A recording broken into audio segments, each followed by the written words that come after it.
we have seen an increase in fears and anxieties, which in some ways is interesting because statistically there has never been a safer time to be alive. From the beginning of history until now, you and I, even those of us that are struggling, live with more opulence than even kings lived in past times. And yet, we have found that all of the stuff has not led us to greater comfort. All of the stuff has not led us to greater security, but rather we find ourselves ridden with insecurities and stricken with fear at every headline that flies across the page.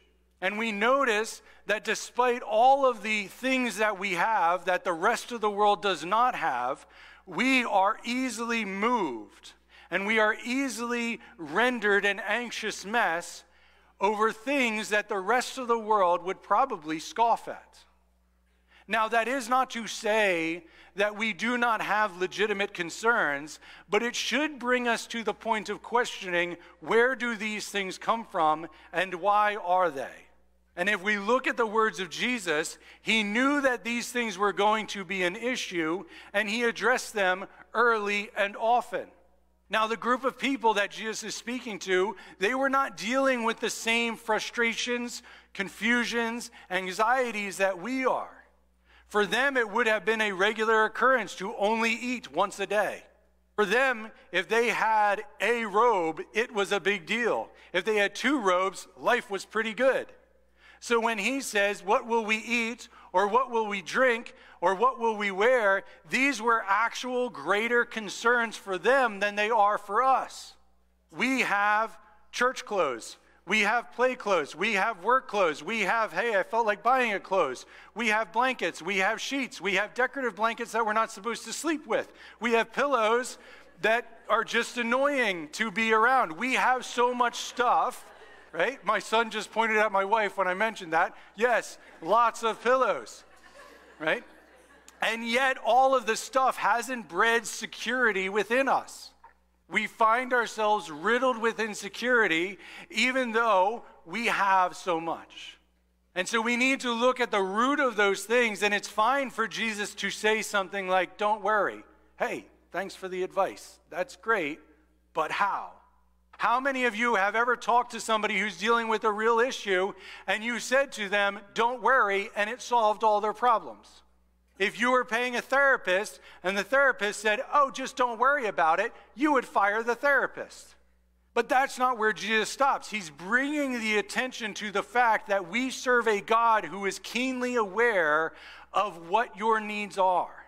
He is not somebody who is limited in his perspective and is somehow going to forget about you or that you exist. If he is attentive to the details of the animals and the flowers and things that he created, then he is even more attentive to the things that you need. Now, we may not always feel that way, but that is just that. It is a feeling. It is apart from reality. And oftentimes, I believe that part of the lack of getting that we feel, that we receive, when I mean like we don't feel God's presence, that's because we're not looking for God. We're looking for temporary solutions, and we're trying to shore up our boundaries to create security for ourselves, and then we try to add God in after. We have it backwards. And we are fortunate that Jesus does not leave the advice at, don't worry. He goes into the details, and we can see that in verse 33. But seek ye first the kingdom of God and his righteousness, and all these things shall be added unto you. Therefore, do not worry about tomorrow, for tomorrow will worry about its own things. Sufficient for the day is its own trouble. The issue is not whether we have things that we could worry about, but the fact that the things that we worry about are taking our time and attention away from the one who can handle those things. We seek first everything else before we seek God. We want our own securities, our own plans, our own efforts to come before, and then we want God to come in after and bless those things and give us the thumbs up. And so when those plans fall short, we are shaken, we're moved, and then we wonder, where's God? Well, he's still there.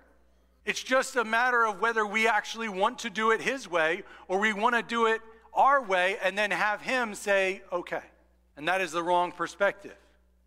And so Jesus clearly lays out that we are supposed to seek first the kingdom of God. And I know some of you overthinkers are already going, well, what about this? And what about that? And what about work? And how am I supposed to, right?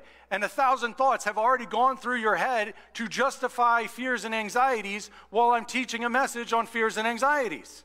You are trying to shore up your defenses even as we're having this conversation, but I will challenge you, put those defenses at bay because those things have not led you into a good place to begin with.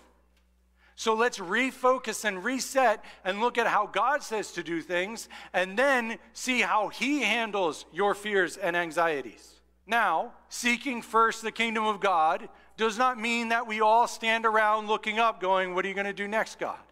That'd be weird. Don't do that. But it does mean that there should be a priority shift in our life where he is the one that we are primarily focused on rather than ourselves or our loved ones. Now, I'm a father. It is very easy for me to be primarily focused on my children rather than on God, and then to wonder how I can secure things for them in the future instead of trusting that God will carry them as he has carried me. And I can want to try to preemptively cut off things that may be a hindrance to them in the future. But by doing that, I am handicapping their faith in God.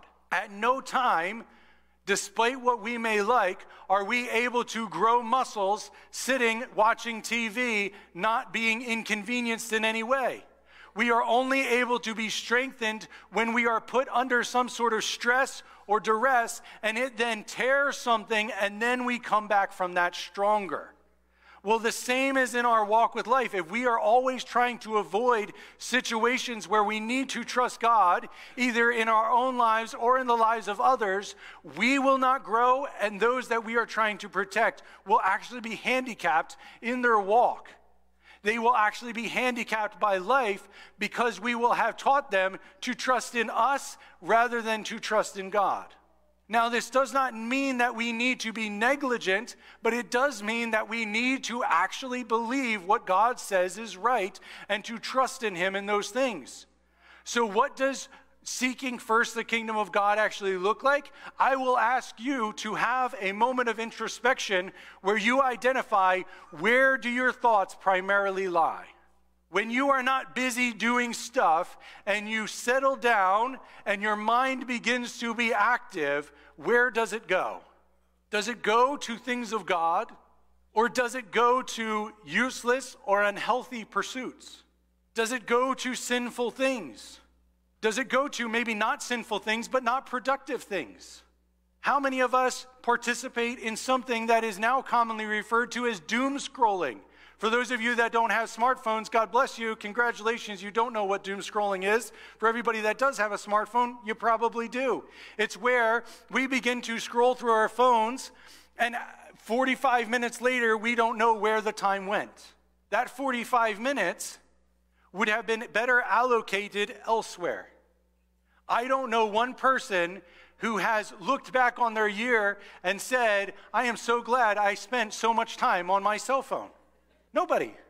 But instead, I hear person after person come to me and they say, this year I want to spend less time on my phone. I would be so much more productive if I did this. I would be a better parent if I did that. And all of these things. And yet we rarely actually take the effort and energy to do those things.